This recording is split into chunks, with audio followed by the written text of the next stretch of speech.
For the second time this year, Stephanie White let somebody else shoot the final shot in crucial crunch time than Caitlin Clark.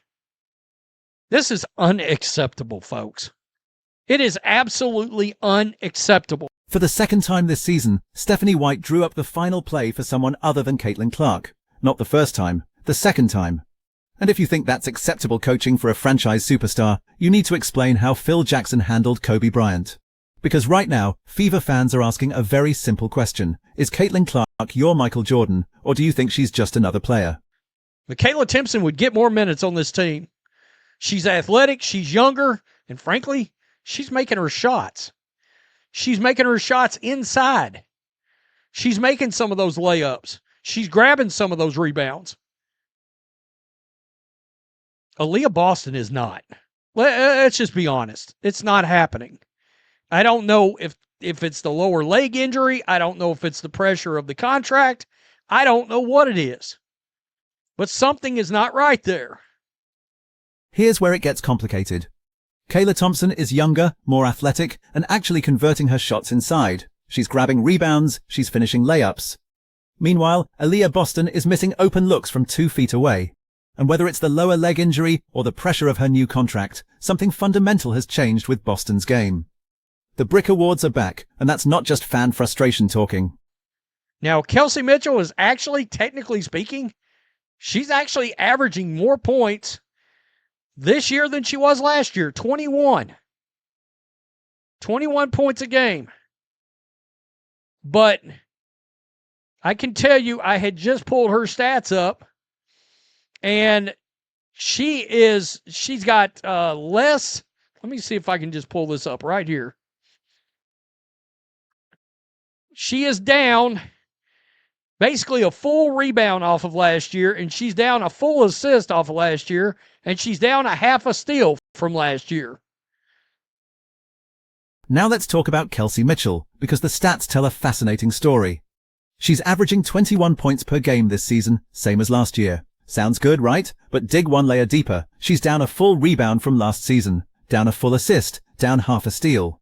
Her scoring might be steady, but her all-around game, especially defensively, has noticeably declined. And when the ball goes to Mitchell in crunch time, it dies. Dribble, dribble, dribble, and the possession is over. And a lot of people were like, look, Raven Johnson's 5'8", Kelsey Mitchell's 5'8". Put Raven Johnson at shooting guard. Let's see if her, because she can actually pass the ball dynamically, let's see if her and Caitlin can cook up some stuff together. Because once again, if the ball goes into Kelsey Mitchell, dribble, dribble, dribble, it dies. It's over. It's a wrap. It is a wrap. The fan reaction from last night's loss against the Valkyries reveals something deeper than just disappointment. People are genuinely confused by what Stephanie White is trying to accomplish. Strange substitutions, no timeouts when the opponent goes on a run. And she shares responsibility for bringing in Monique Billings, a move that's looking worse every game. This isn't just second-guessing. This is a pattern of decisions that don't align with winning basketball. In the league, Stephanie White is taking some shrapnel because a lot of people are still confused by what she's trying to do, not calling timeouts when she should, when the other team's on a run, strange substitutions. How about being partly responsible for bringing in Monique Billings? There's some complicitness there. Not just the front office. She's part of it. I mean, what are we doing here, folks? Really and truly. One player stood out against the Valkyries, and it wasn't who you'd expect. Raven Johnson at 5'8" played like she belonged in that crucial moment. High basketball IQ, dynamic passing ability, and she was actually making shots. During the live watch party, fans were literally saying put Raven Johnson at shooting guard instead of Kelsey Mitchell. Same height, but Johnson can pass the ball in ways that create opportunities for others. That's not disrespect to Mitchell, that's recognizing who had the hot hand. How the F do you still miss wide open two-pointers is beyond me. I said it last night. If we're going to have tough conversations about Angel Reese, we got to have them about Leah Boston. Because she's blowing layups left and right out there. And a couple of those had that same elbow flailing look to him that Angel Reese has got.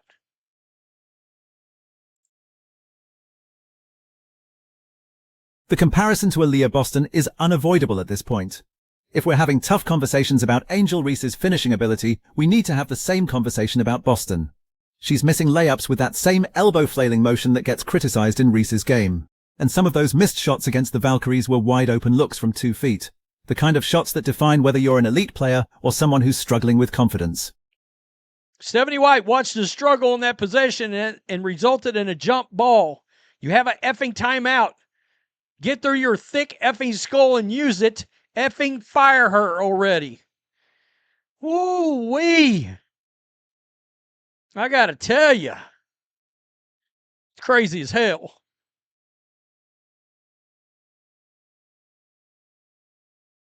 Wow. You see that right there. AB is catching some strays today. Here's what makes the coaching criticism particularly sharp. Raven Johnson played exceptional basketball, then got pulled in crunch time over foul trouble.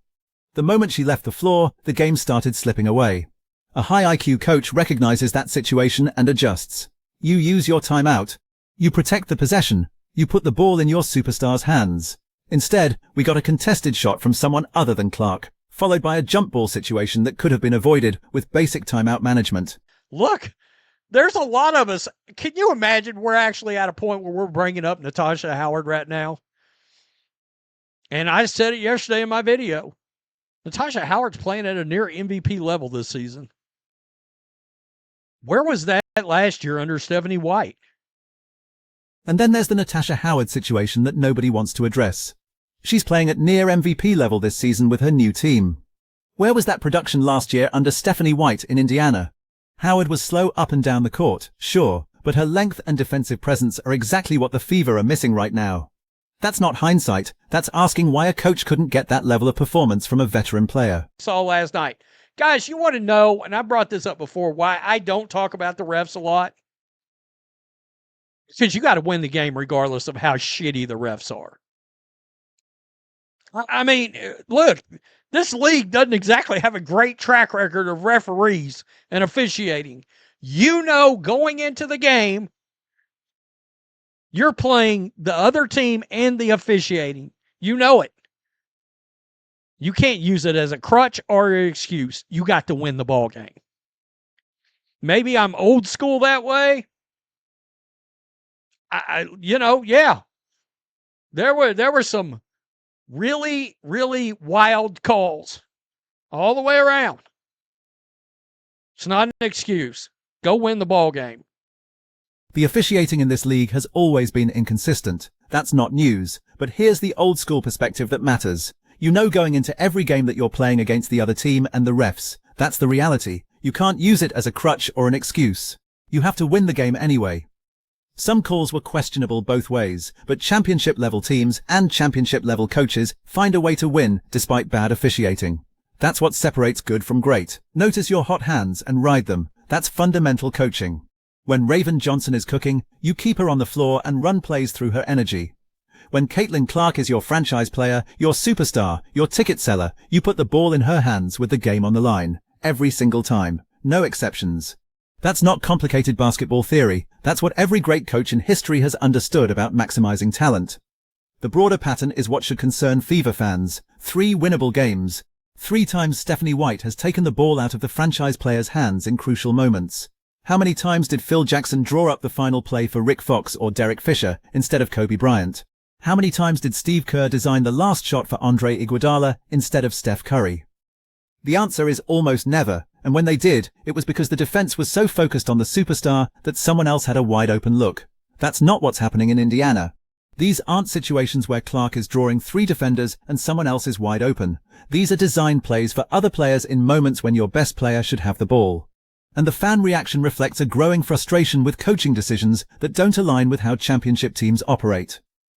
The Kelsey Mitchell situation deserves deeper analysis because it represents a larger problem with role definition. At 21 points per game, she's producing offensively. But basketball isn't just about points. The decline in rebounds, assists, and steals indicates someone who's hunting their own shot rather than playing within a system. When the ball stops moving, offenses stagnate. When possessions die with one player, you can't generate the kind of ball movement that creates open looks for everyone. Compare that to what Raven Johnson brings. She's looking to create for others first. She's making the extra pass. She's moving without the ball. That style of play elevates everyone around her, and it's exactly what a team built around Caitlin Clark needs. You want players who complement your superstar's abilities, not players who duplicate them or compete with them for touches. The Aaliyah Boston situation is particularly concerning because of the contract and expectations. This is supposed to be a cornerstone player, someone you build around for the next decade. But right now, she's missing shots that WNBA-level players should make consistently. Whether it's injury, pressure, or something else, the Fever need to figure it out quickly because you can't have your second-best player struggling to finish at the rim. And here's where the coaching comes back into focus. Part of a coach's job is putting players in positions to succeed. If Boston is dealing with a lower leg injury that's affecting her explosion, maybe you adjust her role. Maybe you run different plays that don't require her to finish through contact. Maybe you bring her off the bench until she's fully healthy. But what you can't do is keep running the same system and hoping the results change. The timeout management against the Valkyries was inexcusable. When you see a jump ball situation developing and you have a timeout in your pocket, you use it. You get your players organized. You draw up a play. You don't let a crucial possession come down to a scramble that could go either way. That's basic game management, and the fact that it keeps happening suggests either stubbornness or a fundamental misunderstanding of situational basketball. Fan frustration has reached a level where people are openly calling for a coaching change. That's significant because this is still early in Stephanie White's second tenure with the team. The honeymoon period is over. The benefit of the doubt is gone. Now every decision gets scrutinized, and when you're making choices that don't align with conventional basketball wisdom, you better have results to back them up. The question that keeps coming up, if Caitlin Clark doesn't take over a game, can this team beat anyone above the bottom tier? The evidence suggests no. When Clark is contained or has an off night, there's no secondary creator who can generate offense consistently. Mitchell can score, but she can't create for others. Boston should be that player, but she's not performing at that level right now. And the role players are exactly that, role players who need others to set them up. So what's the path forward? Either Stephanie White adapts her system to maximize Caitlin Clark's unique abilities, or the Fever continue to underperform relative to their talent. Either the coaching staff figures out how to get consistent production from Aaliyah Boston, or they need to consider whether her role should change. Either Kelsey Mitchell evolves into a player who makes others better, or Raven Johnson deserves more minutes because she already does that naturally. The Fever have the pieces to be a playoff team. They have a generational talent in Caitlin Clark. They have athletic young players who can contribute, but talent alone doesn't win championships. Coaching matters, system matters, role definition matters. And right now, all three of those elements are question marks in Indiana. Here's the uncomfortable truth that nobody wants to say out loud. If this pattern continues, if the coaching decisions keep defying basketball logic, if the franchise player keeps getting the ball taken out of her hands in crucial moments, this season will be remembered as a massive disappointment. Not because of talent, not because of effort, but because of choices made by the coaching staff that prevented a talented team from reaching its potential. So the question for you, is Stephanie White the right coach for this team, or is it time to admit that bringing her back was a mistake? Because 3 winnable games with 3 questionable final possessions isn't a coincidence, that's a pattern. And patterns don't change unless someone makes a conscious decision to change them. Drop your take in the comments because this conversation is just getting started.